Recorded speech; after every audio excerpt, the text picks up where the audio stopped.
الحمد لله رب العالمين والعاقبة للمتقين والصلاة والسلام على سيد الأنبياء والمرسلين وعلى آله وصحابه وأزواجه وذرياته وأهل بيته وابنه الغوث الأعظم الجيلاني ومعين الملة والدين وشيخ الإسلام والمسلمين أعلى الحضرة الإمام أحمد رضا وعلى عباد الله الصالحين أجمعين أما بعد فأعوذ بالله من الشيطان الرجيم بسم الله الرحمن الرحيم النبي أولى بالمؤمنين من أنفسهم وأزواجه أمهاتهم صدق الله مولانا العظيم وبلغنا رسوله النبي الأمين المختار الكريم ونحن على ذلك لمن الشاهدين والشاكرين والحمد لله رب العالمين. الصلاة والسلام عليك يا رسول الله، الصلاة والسلام عليك يا حبيب الله، الصلاة والسلام عليك يا نبي الله وعلى آلك وأصحابك يا نور الله صلى الله تعالى عليه وآله وسلم.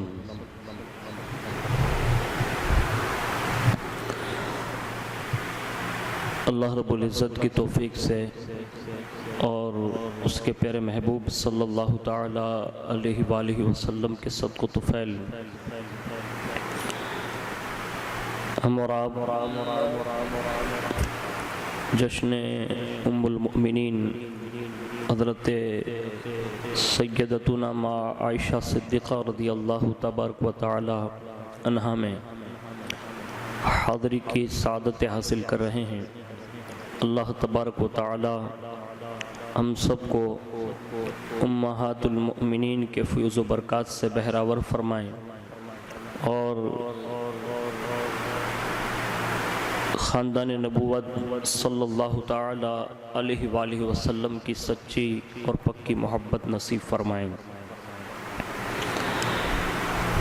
گزشتہ نشستوں میں ہم نے اور آپ نے بہت ساری باتیں ازواج مطہرات کے حوالے سے سماعت فرمائی.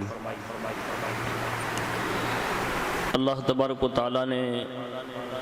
انہیں بہت بلند مقامات اور مراتب سے سرفراز فرمایا، جیسا کہ ان کی امتیازی شان خود اللہ رب العزت نے اپنے کلام میں یوں ارشاد فرمائی: یا نساء النبی لستن کاحد من النساء،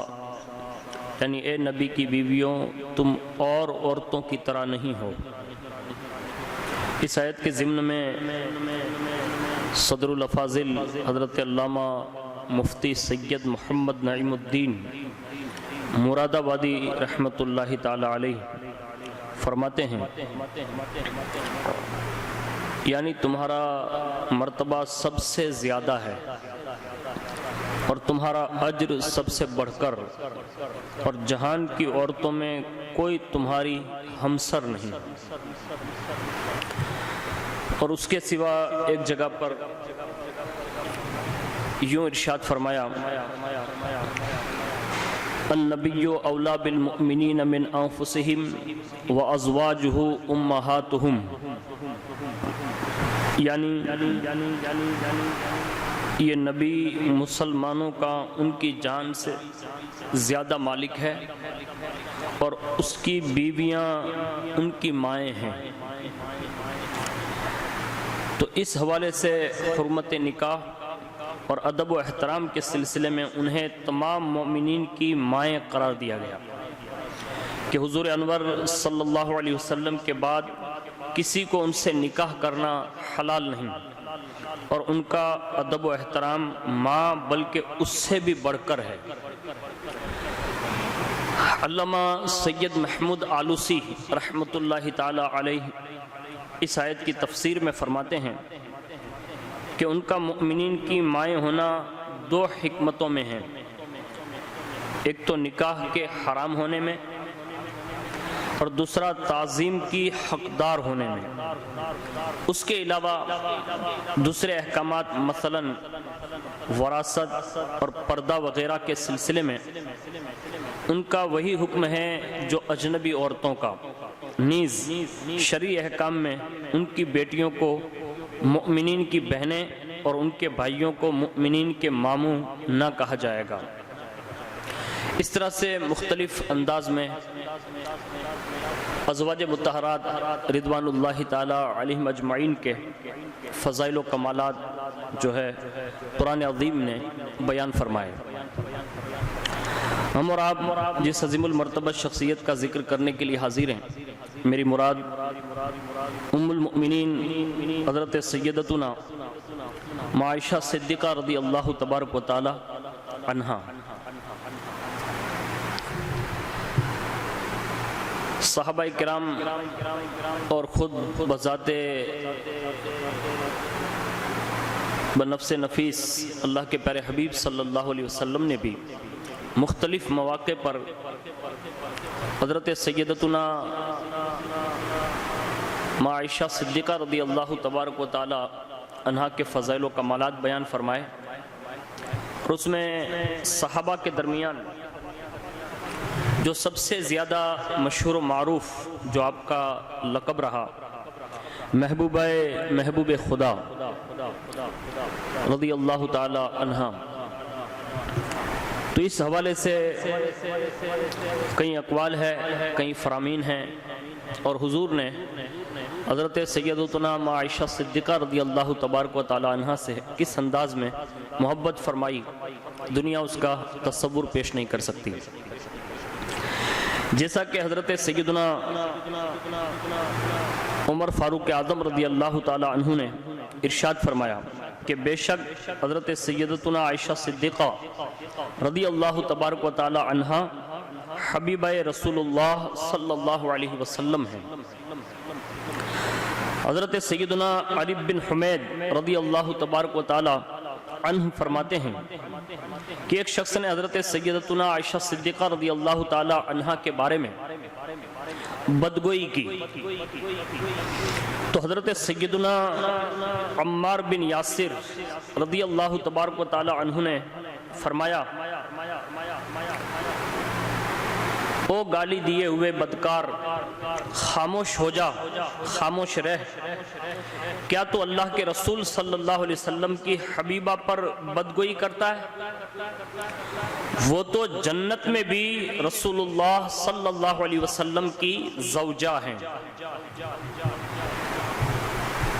اور ایک جگہ پر حضرت سیدنا ابو موسیٰ اشعری رضی اللہ تعالی عنہ سے مروی ہے کہ حضور نبی کریم صلی اللہ تعالی علیہ وآلہ وسلم نے ارشاد فرمایا، عائشہ کی فضیلت تمام عورتوں پر ایسی ہے جیسے ثرید کی فضیلت تمام کھانوں پر ہے۔ یہ تین باتیں جو سیدنا فاروق اعظم، حضرت سیدنا عریب اور حضرت سیدنا عمار بن یاسر اور حضرت ابو موسیٰ اشعری سے جو روایت ہیں بذات خود حضور صلی اللہ علیہ وسلم نے جو ارشاد فرمایا، اس حوالے سے پتہ یہ چلا کہ اللہ اور اس کے رسول کی بارگاہ میں حضرت عائشہ صدیقہ رضی اللہ تبارک و تعالی عنہا بہت ہی معزز، محترم اور خاص محبوب رہیں۔ کم نصیب اور کم ظرف اور بد نصیب ہے وہ لوگ جو حضرت سیدتنا عائشہ صدیقہ رضی اللہ تبارک و تعالی عنہا کے حوالے سے زبان درازی کرتے ہیں، اور انہیں خود ہی اپنی فکر کرنی چاہیے، اس لیے کہ کائنات میں حضرت سیدتنا عائشہ صدیقہ رضی اللہ تبارک و تعالی عنہا کو قیامت تک یاد کیا جاتا رہے گا، جیسا کہ قرآن عظیم میں امہات المؤمنین کے حوالے سے کئی آیتیں جو مطلقاً سب کے لیے نازل فرمائی، اور ساتھ ہی ساتھ حضرت عائشہ صدیقہ رضی اللہ تبارک و تعالی عنہا کے لیے 18 آیتوں کا نازل ہونا ان کی پاک دامنی کے حوالے سے، اور اس کے سوا کئی احادیث میں کئی صحابہ کرام نے جہاں جہاں بھی اقوال پیش کیے ہیں تو یہ ساری فضیلتوں کا سنگم حضرت عائشہ صدیقہ رضی اللہ تبارک و تعالی عنہا ہیں. اور ایک طبقہ ہے جو معاذ اللہ رب العالمین آپ رضی اللہ تعالی عنہ کی شان میں گستاخیاں اور نازیبہ کلمات کہا کرتے ہیں. ان سے خاص اپیل ہے اور گزارش ہے کہ اللہ سے ڈریں اور ان ازواج مطہرات کے حوالے سے اپنی زبان کو روکے رکھیں، اس لیے کہ ان نفوس قدسیہ کا تو کچھ نہیں بگڑتا، وہ تو محبوب خدا ہے ہی، اور جنت میں بھی وہ خاص رسول اللہ صلی اللہ علیہ وسلم کی ازواج میں ہی رہے گی. نقصان جو بدگوئی کرے گا یا برائی بیان کرے گا یا جو بھی تانا کشی کرے گا اس کا اپنا ایمان خطرے میں پڑنے کا ڈر ہے، اس لیے سچے دل سے توبہ کرنی چاہیے. اس کے سوا حضرت سیدنا قاسم بن محمد رحمت اللہ تعالی علیہ سے مروی ہے کہ محبوب خدا حضرت سیدتنا عائشہ صدیقہ رضی اللہ تبارک و تعالی عنہ نے ارشاد فرمایا کہ مجھے ازواج مطہرات پر، یعنی تمام ازواج مطہرات یعنی رسول اللہ صلی اللہ علیہ وسلم کی بیویوں پر 10 وجوہات کی بدولت فضیلت حاصل ہے. پوچھا گیا اے ام المؤمنین رضی اللہ تعالی عنہ وہ 10 وجوہات کیا ہیں؟ تو آپ نے ارشاد فرمایا نمبر 1 نبی کریم صلی اللہ علیہ وسلم نے میرے سوا کسی کنواری عورت سے نکاح نہیں کیا. نمبر 2 میرے سوا کسی ایسی خاتون سے نکاح نہیں کیا کہ جس کے ماں باپ دونوں مہاجر ہوں. نمبر 3 اللہ تعالیٰ نے آسمان سے میری براءت اتاری. نمبر 4 آپ صلی اللہ علیہ وسلم کے پاس حضرت جبریل علیہ السلام آسمان سے ایک ریشمی کپڑے میں میری تصویر لائے اور فرمایا ان سے نکاح کر لیجئے، یہ آپ صلی اللہ علیہ وسلم کی اہلیہ ہیں. نمبر 6 میں اور آپ صلی اللہ علیہ وسلم ایک ہی برتن سے نہایا کرتے تھے اور میرے سوا کسی اور بیوی کے ساتھ یہ عمل نہیں کیا کرتے تھے. نمبر 6 حضور اقدس صلی اللہ علیہ وسلم نماز پڑھ رہے ہوتے اور میں آپ صلی اللہ علیہ وسلم کے آگے سوئی رہتی تھی. امہات المؤمنین رضی اللہ تعالی عنہن میں سے کوئی بھی حضور صلی اللہ علیہ وسلم کی اس کریمانہ محبت سے سرفراز نہیں ہوئی.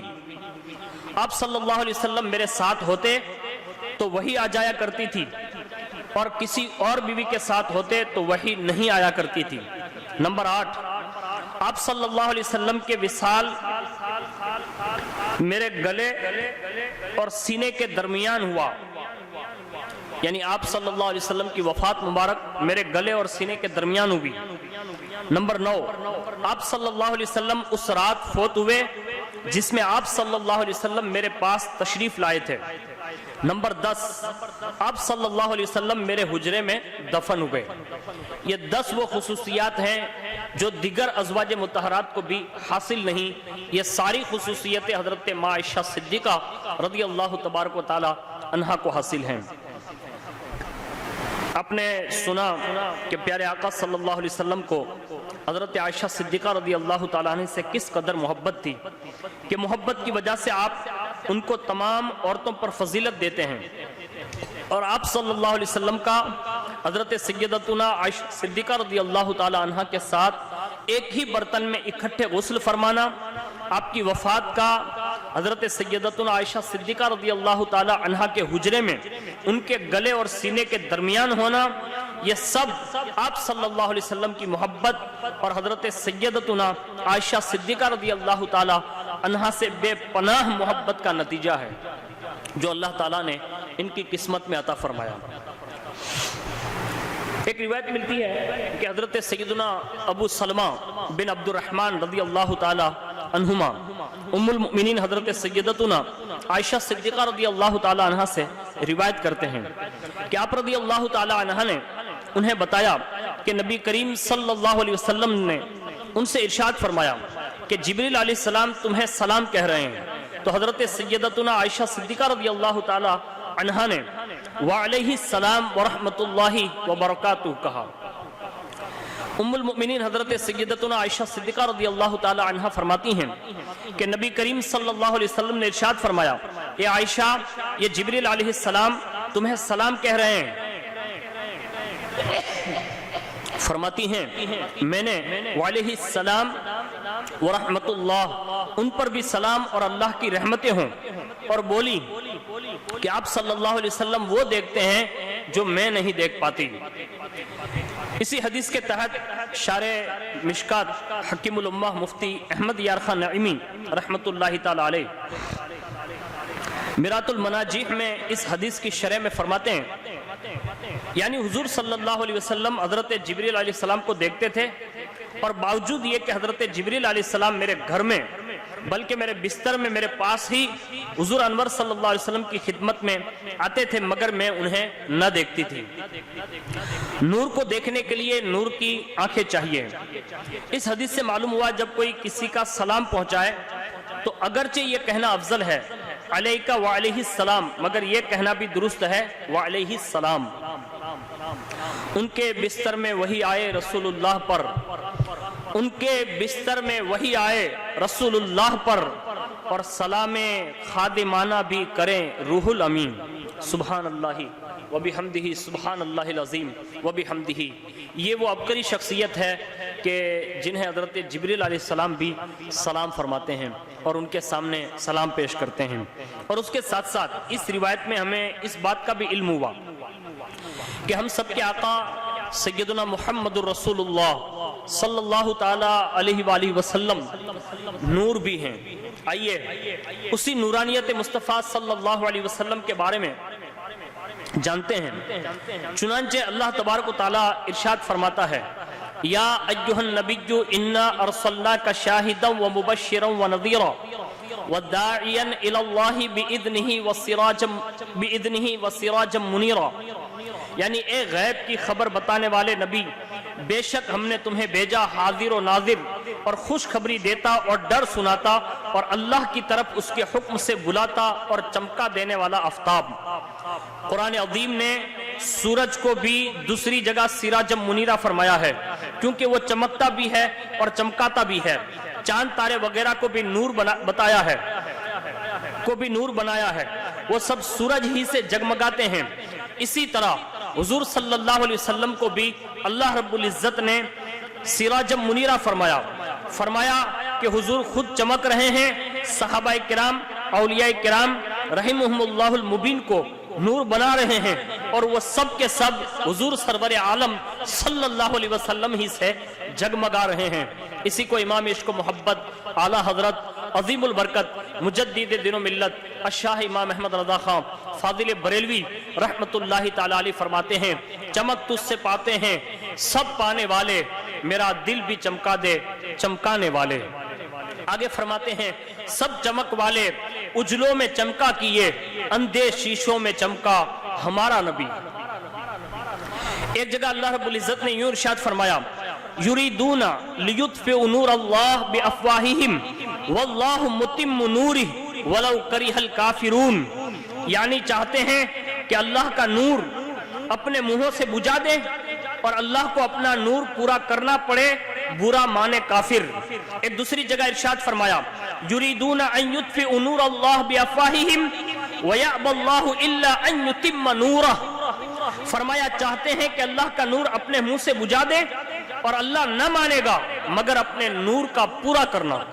ایک جگہ پر ارشاد فرمایا، قد جاءکم من اللہ نور وکتاب مبین، بے شک تمہارے پاس اللہ کی طرف سے ایک نور آیا اور روشن کتاب۔ یہ قد جاءکم من اللہ نور کی تفسیر میں جمہور مفسرین کرام رحمہم اللہ تعالی نے اس آیت مبارکہ میں مذکور لفظ نور سے حضور صلی اللہ علیہ وسلم کی ذات والا صفات مراد لی ہیں۔ چنانچہ تفسیر جلالین میں اس آیت مبارکہ قد جاءکم من اللہ نور کے تحت فرمایا، هو النبی صلی اللہ تعالی علیہ وآلہ وسلم، وہ نبی کریم صلی اللہ علیہ وسلم ہیں۔ اللہ تعالیٰ نے حضور صلی اللہ علیہ وسلم کو حسی و معنوی طور پر نور بنایا، چنانچہ حضرت سیدنا عارف باللہ علامہ احمد بن محمد ساوی مالکی رحمت اللہ تعالی علیہ تفسیر جلالین کے حاشیے میں اس کی تشریح یوں فرماتے ہیں: سمی نورا لأنہ ينور البصائر ويهديها للرشاد ولأنه اصل كل نور وحس ومعنوی۔ اس آیت مبارکہ میں حضور صلی اللہ علیہ وسلم کو نور اس لیے کہا گیا کہ آپ لوگوں کے قلوب اور عقول کو روشن کرتے ہیں اور راہ راست کی طرف لوگوں کی رہنمائی کرتے ہیں، اس لیے آپ ہر حصی اور معنوی نور کی اصل ہیں۔ تفسیر مدارک میں ہے: نور سے سید عالم صلی اللہ علیہ وسلم کی ذات والا صفات مراد ہیں، کیونکہ آپ کے ساتھ ہدایت حاصل کی جاتی ہے، جیسا کہ قرآن عظیم میں آپ کو سراج منیرہ یعنی چمکتا ہوا آفتاب فرمایا۔ علامہ سید آلوسی حنفی بغدادی رحمت اللہ تعالی علیہ نے قد جاکم من اللہ نور سے مراد فرماتے ہیں: عظیم وہو نور الانوار والنبی المختار صلی اللہ علیہ وسلم وَإِلَى هَذَا ذَهَبَ قَتَادَةُ وَاخْتَارَهُ الزُّجَاج۔ فرماتے ہیں بے شک تمہارے پاس اللہ کی طرف سے ایک نور آیا، یعنی عظیم نور جو تمام انوار کا نور ہے، اور وہ نبی مختار ہیں۔ قتادہ کا موقف بھی یہی ہے، اور زجاج نے بھی اسی کو اختیار فرمایا ہے۔ چند سطور کے بعد فرماتے ہیں: وَلَا يَعْبُدُ وَلَا يَبْعُدُ اِنْدِي اَنْ يُرَادَ بِالنُّورِ وَالْكِتَابِ الْمُبِينِ النَّبِيِّ صلی اللہ علیہ وآلہ وسلم۔ فرماتے ہیں کہ میرے نزدیک یہ بھی بعید نہیں، وَلَا يَبْعُدُ یعنی یہ بعید نہیں کہ نور اور کتاب مبین دونوں سے مراد نبی کریم صلی اللہ علیہ وسلم ہوں۔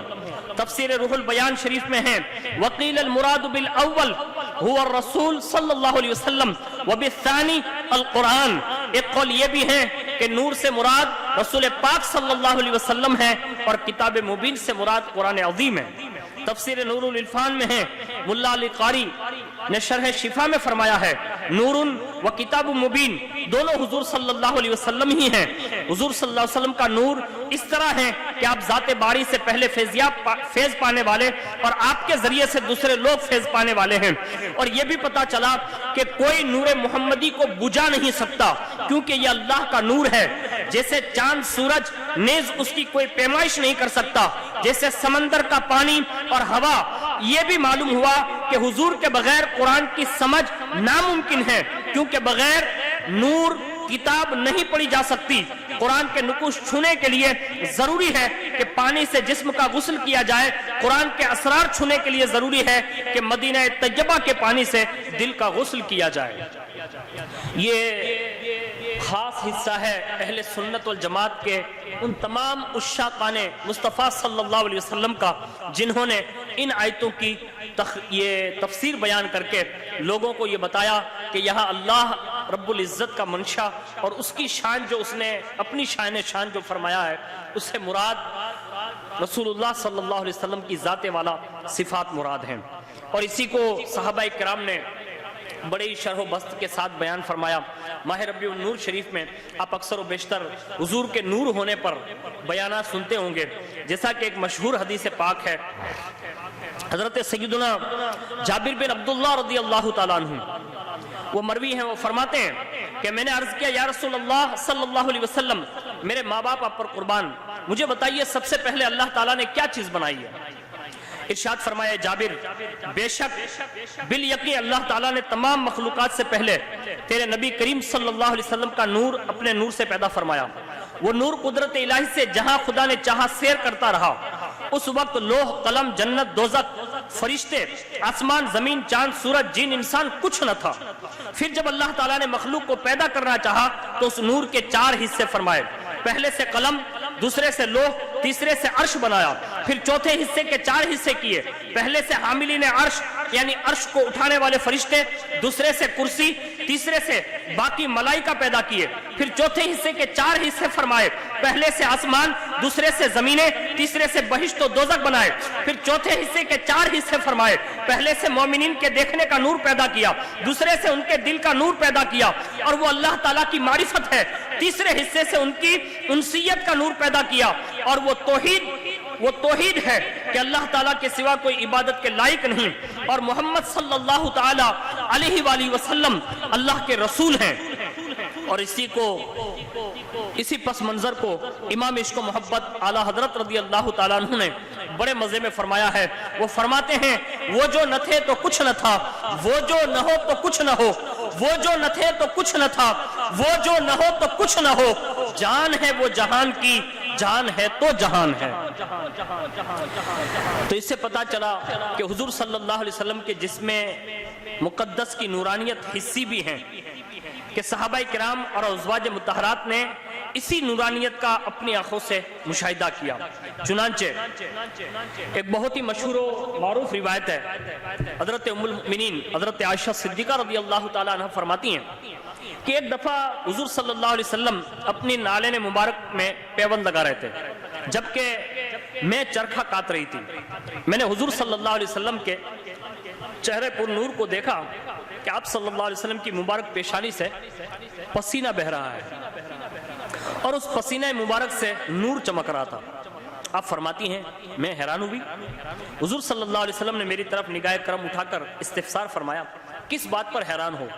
حضرت سیدہ عائشہ صدیقہ رضی اللہ تعالی عنہ فرماتی ہیں کہ میں نے عرض کیا یا رسول اللہ صلی اللہ علیہ وسلم، میں نے آپ صلی اللہ علیہ وسلم کی طرف دیکھا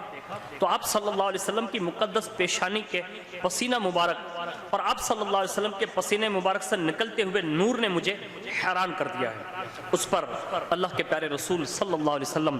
میری طرف اٹھے اور میری دونوں آنکھوں کے درمیان بوسہ دیا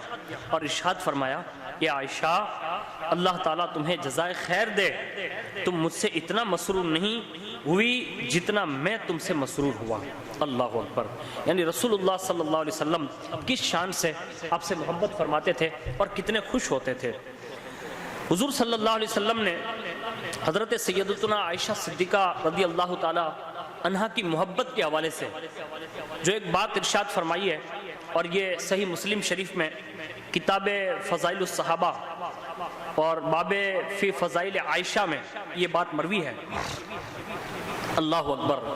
آپ سن کے حیرت کریں گے کہ اللہ کے پیارے حبیب صلی اللہ علیہ وسلم حضرت سیدتنا عائشہ صدیقہ رضی اللہ تعالی عنہا سے کتنی محبت فرماتے ہوں گے۔ روایت سنیے، اللہ کے پیارے حبیب صلی اللہ علیہ وسلم نے حضرت سیدتنا فاطمہ الزہرا رضی اللہ تبارک و تعالی عنہا سے فرمایا اے فاطمہ، جس سے میں محبت کرتا ہوں کیا تم اس سے محبت نہیں کرو گی؟ اللہ، کن سے پوچھا جا رہا ہے؟ اپنی لخت جگر، اپنی نور نظر، اپنے دل کے ٹکڑے سے پوچھا جا رہا ہے۔ اور حضور صلی اللہ علیہ وسلم کو اپنی صاحبزادی حضرت سیدتنا ماں فاطمہ الزہرا رضی اللہ تعالی عنہا پر کتنا یقین کامل تھا، اور اپنی پرورش اور انہیں جو اپنا ساتھ میں رکھ کر پروان چڑھایا تھا، از راہ محبت پوچھا، کہا سیدہ جس سے میں محبت کرتا ہوں کیا تم اس سے محبت نہیں کرو گی؟ فوراً فرما بردار صاحبزادی نے بلا جھجک عرض کیا کہ یا رسول اللہ صلی اللہ علیہ وسلم کیوں نہیں، میں ضرور محبت کروں گی۔ اس پر اللہ کے پیارے رسول صلی اللہ علیہ وسلم نے ارشاد فرمایا اس سے محبت کرو۔ اللہ اکبر۔ یعنی اس سے مراد حضرت سیدہ عائشہ صدیقہ رضی اللہ تبارک و تعالی عنہا کی ذات والا صفات ہے۔ اللہ اکبر۔ محبت کی وہ کڑی تو دیکھیے، محبت کی کثرت تو دیکھیے کہ سرکار عالی وقار صلی اللہ علیہ وسلم خود تو حضرت عائشہ سے محبت کرتے ہی ہیں، ساتھ ہی میں حضرت سیدہ فاطمہ الزہرا رضی اللہ تبارک و تعالی عنہا کو بھی اپنی پیاری زوجہ سے محبت کا حکم فرما رہے ہیں۔ اس لیے اس میں ہم سب کے لیے ایک محبت بڑا پہلو بھی ہے کہ ساری کائنات جن سے محبت کرے تو اللہ انہیں یہ مراتب عطا فرمائیں۔ حضرت سیدتنا ماں فاطمہ الزہرا رضی اللہ تعالی عنہا کی محبت کے حوالے سے حضور نے جتنا ابھارا، اللہ اکبر، جن کے معزز ہونے، مکرم ہونے، معطر ہونے اور اللہ کی بارگاہ میں اتنے بڑے مراتب اور فضائل و کمالات ہونے میں کسی کو شک نہیں ہے، لیکن پھر بھی اپنی صاحبزادی کو یہ کہہ کر محبت کا پیغام دیا، اور یہ محبت میں جو آپ نے جواب عطا فرمایا یہ ہم سب کے لیے ایک بہترین آئیڈیل ہے کہ ہمیں اور آپ کو بھی چاہیے کہ جب خود رسول اللہ اور حضرت سیدتنا ماں فاطمہ الزہرا یہ دونوں ذات والا صفات بھی آپ سے محبت کرتے ہیں تو ساری امت کو یہ چاہیے کہ ساری امت بھی حضرت عائشہ صدیقہ رضی اللہ تبارک و تعالی عنہا سے محبت کرے۔ کم ظرف ہیں وہ لوگ جنہیں یہ عقیدت نصیب نہیں، جنہیں یہ محبت نصیب نہیں۔ بد نصیب ہے وہ لوگ جنہیں اس محبت سے عاری اور خالی رکھا گیا۔ اہل سنت والجماعت خوش نصیب ہیں کہ جنہیں اللہ تعالیٰ نے صحابہ، اہل بیت اور بالخصوص ازواج مطہرات کی بھی محبتیں اللہ نے ہمیں اور آپ کو سب کو نصیب فرمائی ہیں۔ اس لیے ہم کہتے ہیں ہم کو امی عائشہ سے پیار ہے، انشاءاللہ اپنا بیڑا پار ہے، انشاءاللہ اپنا بیڑا پار ہے، اس لیے کہ ان سے محبت کرنا یہ رسول اللہ کی سنت ہے، حضرت سیدہ ماں فاطمہ الزہرا کی سنت ہے، اور انہی نفوس قدسیہ کی رضا اللہ بھی چاہتا ہے۔ تو جن سے یہ راضی ہیں اللہ ان سے راضی ہے، تو ہمیں اور آپ کو بھی چاہیے کہ ان نفوس قدسیہ سے پیار کریں، محبت کریں۔ آخر میں جاتے جاتے میں ایک جو ہے روایت بہت ہی مشہور ہے کہ حضرت عائشہ صدیقہ رضی اللہ تبارک و تعالی عنہا کتنی معزز ہے حضور کی بارگاہ میں، آپ اندازہ لگائیں گے۔ بہت ہی مشہور روایت ہے، غالباً مکتوبات امام ربانی فارسی دفتر دوم حصہ اول کہ پیج نمبر 59 پر ہے، یہ ہاں 59 پر ہے، بہت ہی مشہور زمانہ یہ روایت ہے۔ حضرت سیدنا امام ربانی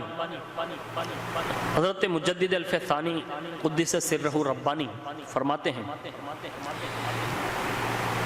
پہلے اگر میں کبھی کھانا پکاتا تو اس کا ثواب حضور صلی اللہ علیہ وسلم اور حضرت امیر المؤمنین